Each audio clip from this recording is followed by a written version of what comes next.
Aparat gabungan berhasil menangkap seorang yang diduga kuat sebagai anggota kelompok kriminal bersenjata di wilayah Nduga, Papua Pegunungan.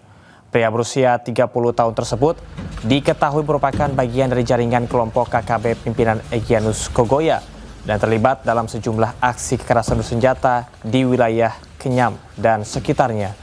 Penangkapan dilakukan oleh tim gabungan setelah mendapatkan informasi masyarakat terkait dengan keberadaan pelaku yang sedang berada di salah satu puskesmas dalam kondisi dipengaruhi minuman keras. Pelaku berhasil ditangkap tanpa perlawanan dan langsung dibawa ke Bako Polres Nduga untuk pemeriksaan lebih lanjut. Personil Satgas Operasi Damai Karten telah mengamankan seorang terduga anggota kelompok kriminal bersenjata di wilayah Kabupaten Nduga, Papua Pegunungan, atas nama Nowaiten Telenggeng alias Jerman Umduangge dalam kondisi hidup. Tim segera mengamankan dan membawa yang bersangkutan ke Mako Polres Nduga untuk diproses. Polda Daerah Istimewa Yogyakarta membantah penangkapan 5 pelaku judi online yang mengakali sistem promo berkat laporan dari Bandar Judol.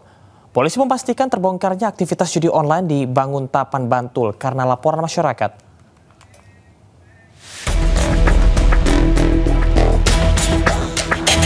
Kepolisian Daerah Istimewa Yogyakarta buka suara soal viralnya narasi di media sosial terkait judi online. Penyanyi Kunto Aji dan warganet menyoroti penangkapan 5 pemain judi online yang mengakali sistem promo di Banguntapan, Bantul. Mereka mempertanyakan siapa yang melaporkan kasus tersebut karena dinilai merugikan bandar. Direktur Reserse Kriminal Khusus Polda DIY AKBP Saprodin mengatakan pengungkapan kasus tersebut bukan karena laporan dari bandar maupun titipan dari bandar. Polisi memastikan penangkapan pelaku judol tersebut hasil tindak lanjut kepolisian atas laporan masyarakat.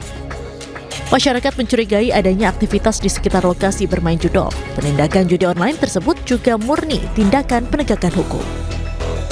Pelapor memang sudah hasil lidik dan semuanya masyarakat yang baik mau melaporkan polisi itu sudah jempol dan tugas kami melindungi pelapor.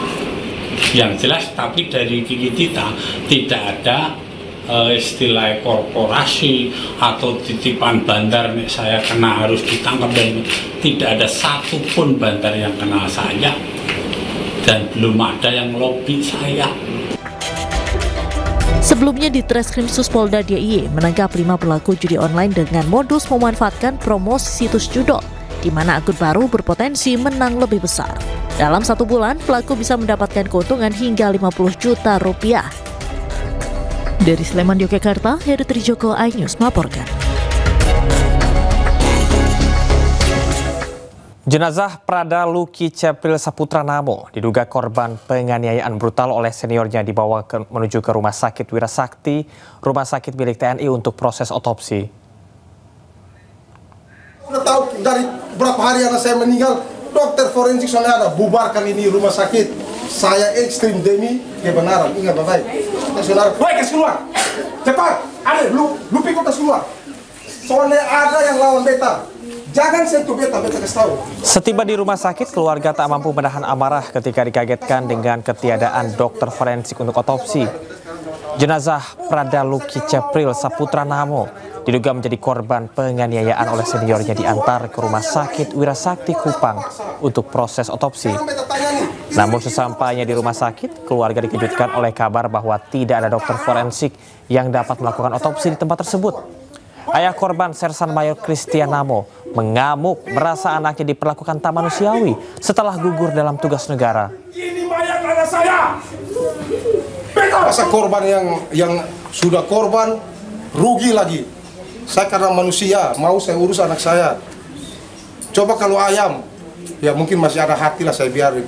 Manusia, jangankan anak saya kandung, orang lain aja saya mau urus kok, saya rela.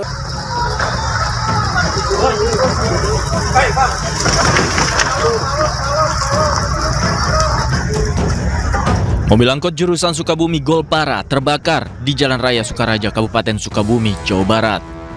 Sopir angkot yang panik mendorong mobilnya ke tengah jalan agar api tidak menyambar. Api dengan cepat membesar dan membakar seluruh bagian mobil angkot. Petugas yang tiba di lokasi langsung berupaya padamkan api. Diduga api berasal dari korsleting listrik di bagian mesin mobil angkot. Tiba-tiba terjadi letupan, si yang punyanya itu langsung masuk ke dalam, mengamankan kelistrikannya.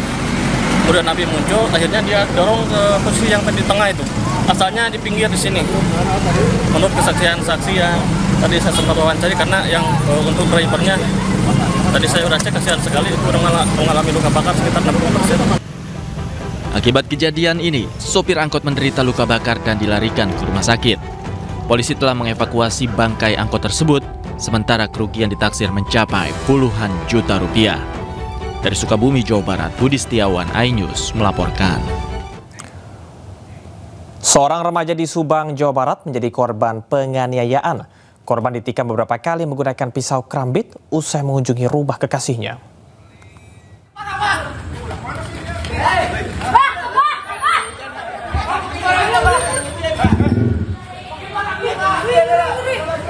Dalam video amatir warga, korban berlari usai ditusuk oleh pelaku sambil punggung berlumuran darah. Ia tampak lemas dan meminta bantuan warga. Bahkan sesekali ia terjatuh hingga akhirnya dibawa oleh warga ke puskesmas. Korban berinisial MR berusia 19 tahun menderita luka tusuk di bagian punggung dan luka pukulan di kepala. Pelaku AS alias W menusuk punggung korban secara acak sebanyak 8 kali dan memukul kepala belakang korban sekali.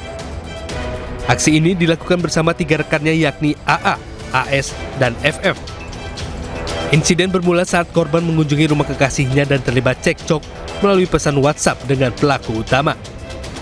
Kita menerima laporan dari masyarakat dan selanjutnya kita tindak lanjuti, dan alhamdulillah kurang dari 1x24 jam keseluruhan untuk pelaku sudah bisa kita amankan di Polsek Pagaden. Korban sempat dilarikan ke puskesmas Pagaden sebelum dirujuk ke Rumah Sakit Hamori Subang. Polsek Pagaden telah menahan keempat terduga pelaku dan terancam hukuman penjara maksimal 7 tahun. Dari Subang, Jawa Barat, Yudi Heriawan Juanda, iNews melaporkan. Penarikan kendaraan secara paksa oleh penagih utang kembali terjadi di Depok, Jawa Barat. Bahkan para pelaku tidak segan-segan beraksi di tempat umum, seolah-olah kebal hukum.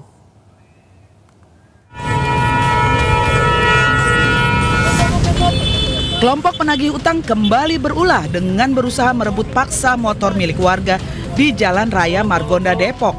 Korban pun berusaha mempertahankan kendaraannya hingga sempat terjadi tarik-menarik.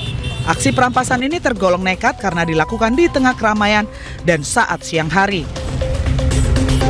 Tidak butuh waktu lama, polisi yang mendapat laporan warga segera menarik kawanan penagih hutang dan dibawa ke Polres Depok. Karena tindakan penarikan kendaraan secara paksa hingga menggunakan kekerasan sudah masuk dalam tindakan kriminal dan akan dijerat dengan pidana.